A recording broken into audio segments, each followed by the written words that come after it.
매일 성경과 함께하는 오늘의 큐티 시간입니다. 2월 17일 오늘의 말씀은 마태복음 12장 1절에서 8절입니다. 그때 예수께서 안식일에 밀밭 사이로 가실새 제자들이 시장하여 이삭을 잘라 먹으니 바리새인들이 보고 예수께 말하되 보시오, 당신의 제자들이 안식일에 하지 못할 일을 하나이다. 예수께서 이르시되 다윗이 자기와 그 함께한 자들이 시장할 때에 한 일을 읽지 못하였느냐. 그가 하나님의 전에 들어가서 제사장 외에는 자기나 그 함께한 자들이 먹어서는 안 되는 진설병을 먹지 아니하였느냐. 또 안식일에 제사장들이 성전 안에서 안식을 범하여도 죄가 없음을 너희가 율법에서 읽지 못하였느냐. 내가 너희에게 이르노니 성전보다 더 큰 이가 여기 있느니라. 나는 자비를 원하고 제사를 원하지 아니하노라 하신 뜻을 너희가 알았더라면 무죄한 자를 정죄하지 아니하였으리라. 인자는 안식일의 주인이니라 하시니라.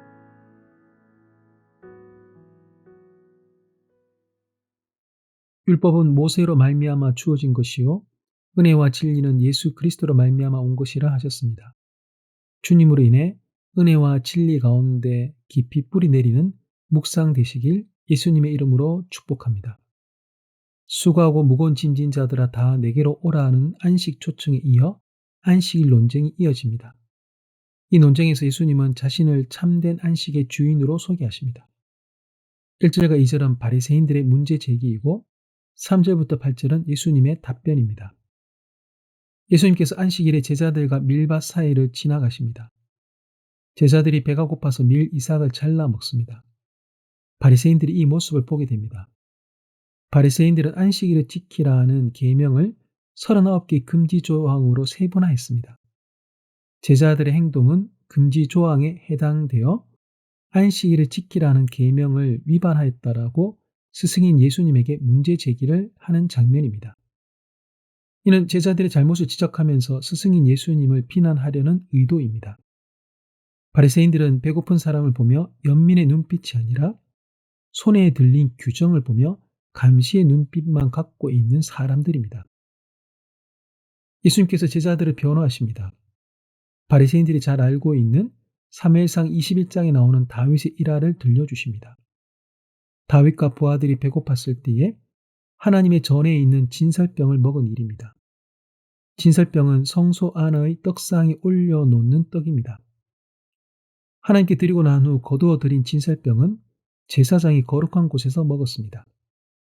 율법은 오직 제사장들만 교체된 떡을 먹도록 허락하고 있습니다. 하지만 유대인들 누구도 진설병을 먹은 다윗의 행동을 비난하지 않습니다. 바리새인들이 제자들을 정죄하려면 다윗도 정죄해야 됩니다. 다윗에게 예외 규정이 적용되었다면 다윗보다 더 크신 예수님은 더 말할 필요가 없기 때문입니다. 이어서 예수님은 안식일에도 성전에서 일을 하는 제사장에 대해 이야기하십니다. 제사장들이 제물을 잡아 각을 뜨고 불태우고 진설병을 교체하며 성전을 관리하는 것은 모두 노동에 해당합니다. 하지만 제사장들은 안식일에 성전에서 이런 노동을 하여도 죄가 없습니다. 제사장들의 노동은 안식일에 백성들이 하나님 안에서 참된 쉼을 누리게 하기 때문입니다. 안식일에 성전에서 일하는 제사장이 무죄하다면 안식일의 주인이고 성전보다 더 크신 이인 예수님 안에서 일하는 것 역시 죄가 될 수 없습니다. 예수님은 무죄한 자를 정죄하는 자비 없는 바리새인들의 모습을 지적하면서 제사가 아니라 자비를 원한다는 호세아서 말씀을 인용하십니다. 이 말씀을 인용하는 것은 안식일에 대한 하나님의 원래 의도가 사람들을 위한 자비에 있다라는 것을 알게 하시기 위해서입니다. 제사 자체가 목적이 아니라 그 제사로 인해 하나님의 자비를 경험하는 것이 목적입니다. 안식일은 나도 모르게 금지된 행동을 할까봐 두려워해야 하는 날이 아니라 하나님의 자비를 기대하고 경험하는 감사의 날입니다. 예수님은 안식일의 주인이십니다. 그래서 안식일은 어떤 조항을 지키느냐 지키지 않느냐로 논쟁하는 날이 아닙니다. 성자 하나님과 함께하면서 그분을 영접하고 그분 안에 거하는 날입니다. 안식일의 핵심은 의무 준수가 아니라 관계 누림입니다. 결국 제자들이 아니라 안식일의 근본 의도를 망각하고 규정만 내세우면서 예수님과의 관계를 외면하는 바리새인들이야말로 안식일을 범하고 있는 사람들입니다. 예수님 어떤 분이십니까? 자비의 주님이십니다. 바리새인들은 규정을 들이밀지만 예수님은 자비로 초대하십니다. 바리새인들은 금지로 가득 찬 지레밭 종교로 만들지만 예수님은 지지로 가득 찬 안식의 종교로 만드십니다. 바리새인들은 두 손으로 우리를 손가락질하지만 예수님은 두 손을 벌려 우리를 품어주십니다. 바리새인들은 저리 가라며 쫓아내지만 예수님은 어서 오라며 손을 내밀어 주십니다.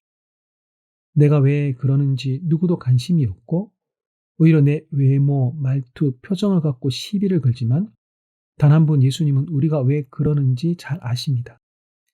배고픔 때문에, 외로움 때문에, 고통 때문에, 시기심 때문에 무엇보다 사랑받고 싶어하는 내 마음과 상황을 잘 아십니다. 나를 잘 아시는 그 주님 안에서 안식을 누리시기를 소망합니다. 우리에게 주시는 교훈은 무엇입니까? 말씀의 문구에 매여 말씀의 정신을 잃어버리지 말아야 하겠습니다. 교회의 기둥과 터는 진리입니다.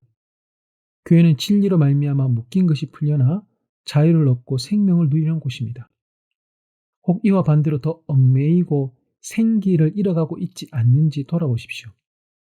개혁된 교회는 계속 개혁되어 가야 합니다.